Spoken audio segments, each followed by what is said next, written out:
I'll call State of Kansas versus Gary Michael Pelosa, case numbers 26CR25 and 26MR19. And actually, that's an extradition issue. So we'll take up 26CR25 initially, and depending on how that gets resolved, then we'll proceed on to the extradition. So if counsel would state their appearances, please. Gary Gear on behalf of the state. Your Honor, Darren Patterson appear on behalf of Gary Pelosa. Mr. Pelosa does appear from the Butler County Detention Facility. Judge, I do have an announcement to make. I have met with Mr. Pelosa. We've discussed his case. During that discussion, he did make it clear he wanted to represent himself rather than have counsel.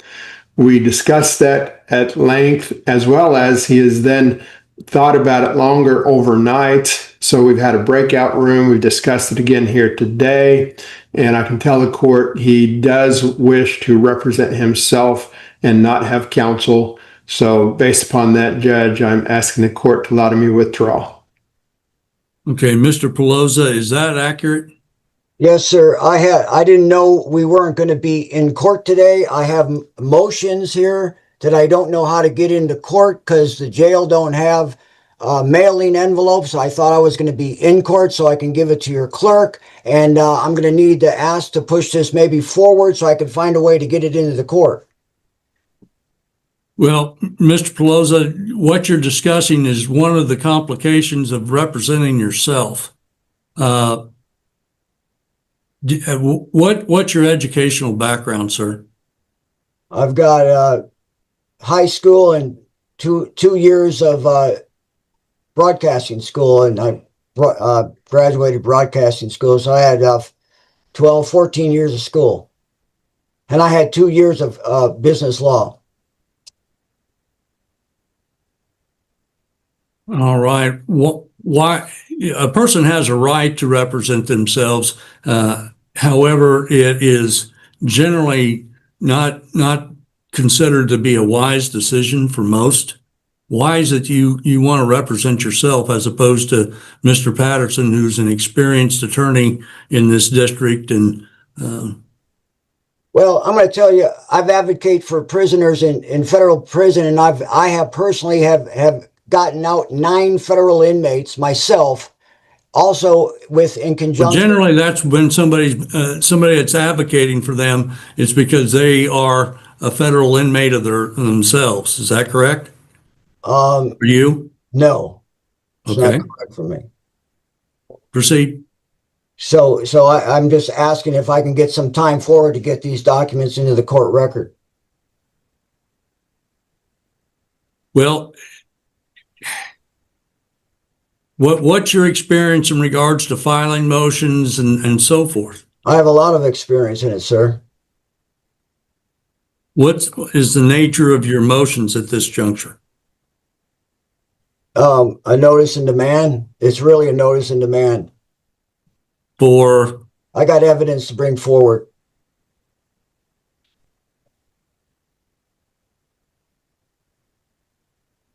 And no one's able to see. I mean, I wasn't even stopped. I was walking, but they said the registration. Okay. Well, hold on. I don't want to get into arguing anything. Right. So Now, do you understand what sometimes what I've done and other judges do is allow a person to represent themselves, but also have standby counsel available. Would you be receptive to that procedure? no, sir. Is there a particular reason why? Right, because we haven't established the court's jurisdiction just yet.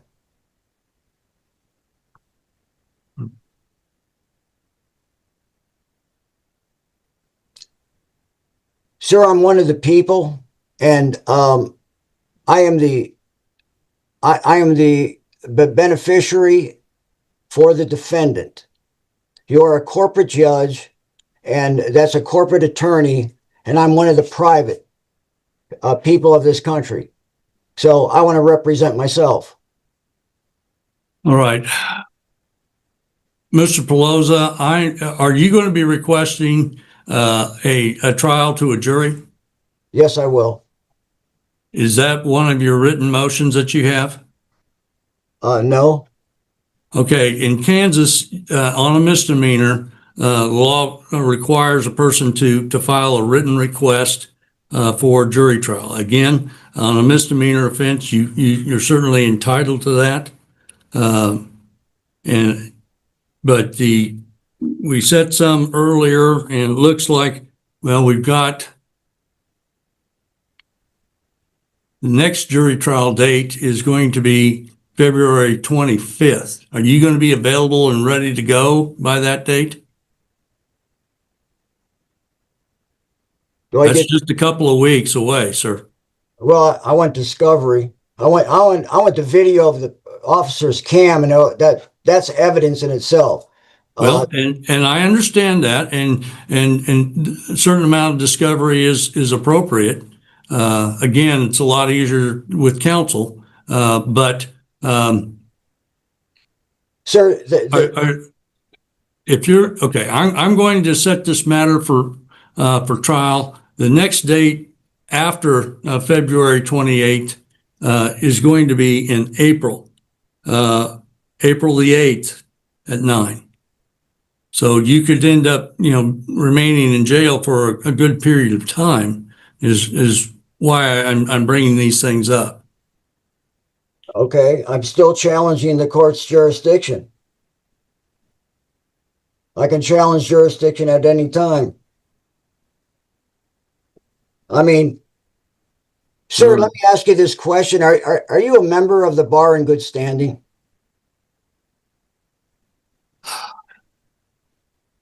I've been a practicing judge for the last over 5 years, sir, and yes. Okay, is the prosecutor a member of the bar in good standing? Okay, I'm not going to go playing your games here, sir. Well, we have a conflict of interest. Sir, I'm going to set this matter down for hearings. Sarah, excuse me, Jen, does Judge Webster, what's her next motions date? Are you asking about a Monday misdemeanor control or a bench trial? No, I'm not sure how she breaks that up. You tell me, I don't know the nature of all of his motions or how long that'll take. But it wouldn't be able to go on the expedited docket. And Judge Webster would usually hear those on a Wednesday afternoon. That's when she has evidentiary type hearings. Okay. Jen, can you look on that and see when she has next available? The next available is going to be March 25th at 1:30. March 25th at 1:30. So, Mr. Pelosa, at this time, I'm going to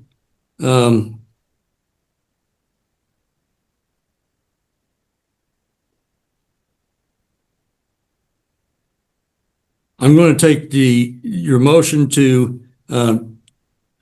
represent yourself under advisement. I'm going to permit you to file your motions and not have Mr. Patterson do anything on that. Frankly, there's a lot of questions that, and I don't have those in front of me in regards to a pro se defendant. But we'll set that on that March.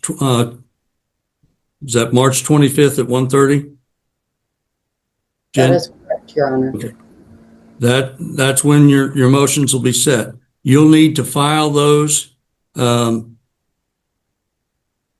You have them ready to go now, sir? Yes. Okay.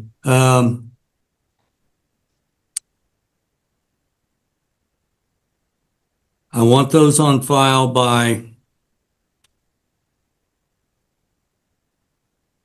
March 5. How do I get them to you?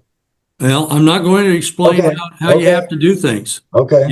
You say you know how to do all this stuff. Huh. I cannot advise you how to proceed on your case. I'm not asking for advisement. Yeah, you are. You're asking for procedural questions in regards to how to do it, and the court can't hold your hand and do that. That's one of the extreme disadvantages of representing yourself. So I'm judge will take those up at that time and make her decision in regards to Mr. Patterson, but I'm not going to require Mr. Patterson to do anything further on this matter. Mr. Patterson, would you be appearing on that docket as well?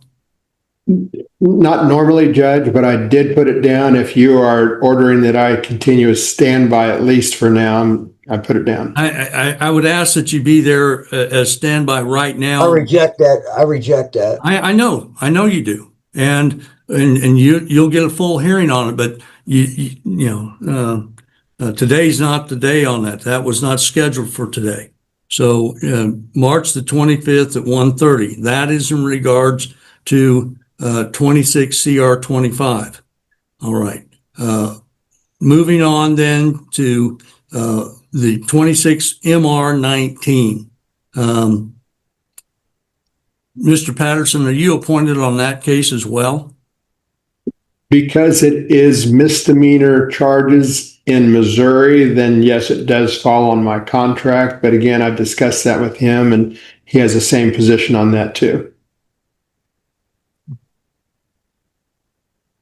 Is that correct, Mr. Pelosa? Yes, sir. You'll need to file your motions and things on that. We'll set it for March 25th at 1:30 as well. So I'm going to, Mr. Patterson will be standby counsel on that as well. I reject that. If he wants to take the consequences of it, let him so. If not, then he needs to go. He's not asking for that, sir. I'm ordering it. So at this time, and it's going to be the same order that I just made. What's your authority? You're still going to, sir, don't interrupt. You're still going to have the opportunity to do that. I'm not asking him to do anything on your behalf in the meantime, but you're going to need to file your motions, and that's going to be difficult from where you're sitting. So, file whatever motions that you feel is appropriate, and it'll get brought up at that time as well. Again, that's on Judge Webster's calendar.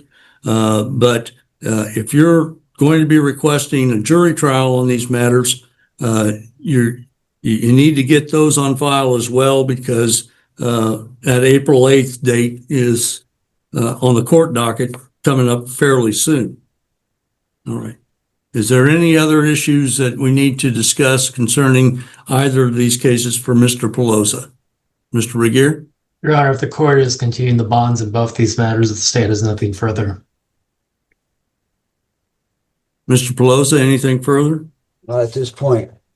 All right. I'm going to continue the bond status as they currently are.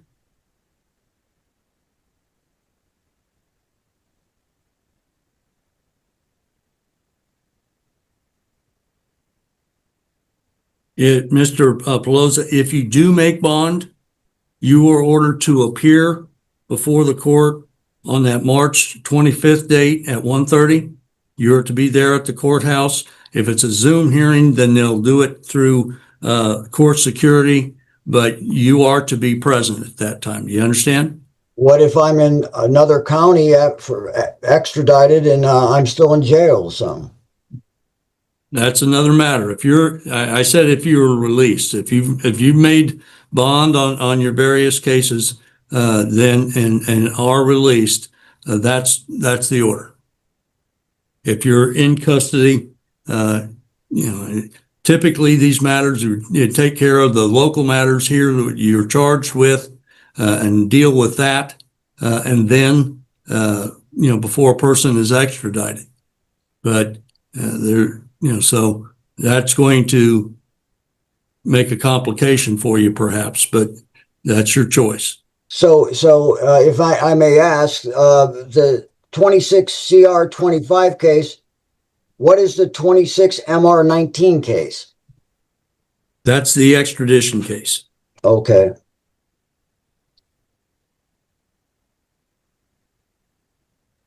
All right. It appears that on the